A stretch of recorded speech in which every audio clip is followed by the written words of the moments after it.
Hello बच्चों, आइए प्रश्न को देखते हैं। तो प्रश्न में दिया है सिल्वर इलेक्ट्रोड के लिए मानक अपचयन विभव धन 0.80 वोल्ट है।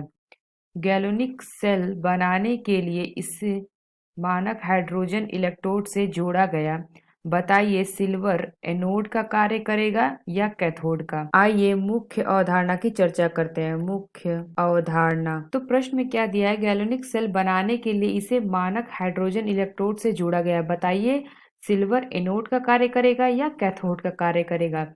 तो गैलोनिक सेल में क्या होता है, जैसे कि कोई हमारा विलयन होता है, उसमें दो इलेक्ट्रोड लगे होते हैं। कोई दो इलेक्ट्रोड लगे होते हैं, तो एक इलेक्ट्रोड क्या होता है, धन होता है, और एक इलेक्ट्रोड ऋण का होता है।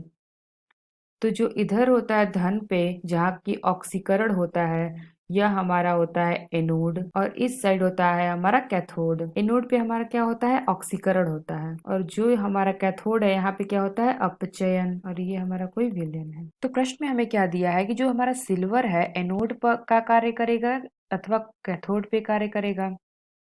तो आइए देखते हैं। तो इसके लिए सबसे पहले हमें देखना पड़ेगा मानक अपचयन विभव हाइड्रोजन का और सिल्वर का। तो सिल्वर का मानक अपचयन विभव, तो मानक अपचयन विभव किससे प्रदर्शित करते हैं, ई नॉट से। तो यहाँ दिया सिल्वर का, तो ये हो जाएगा हमारा सिल्वर का होता है Ag प्लस से कहा गया है Ag। इसका मानक अपचयन विभव कितना होता है, धन 0.80। यहाँ दे रखा है सिल्वर इलेक्ट्रोड के लिए मानक अपचयन विभव धन 0.80 वोल्ट। तो आइए अब हाइड्रोजन का निकालते हैं। हाइड्रोजन का मानक अपचयन विभव, तो हाइड्रोजन का मानक अपचयन विभव कितना होता है, ई नॉट, ये होता है H प्लस से हाफ H बराबर 0.0 वोल्ट। तो हम जानते हैं कि हाइड्रोजन से जिसका मानक अपचयन विभव ज्यादा होता है वह वो क्या होता है, उसका अपचयन होता है। और जो हाइड्रोजन है वो तो ये अपचयन होगा इसका, तो इसका क्या होगा, ऑक्सीकरण होगा।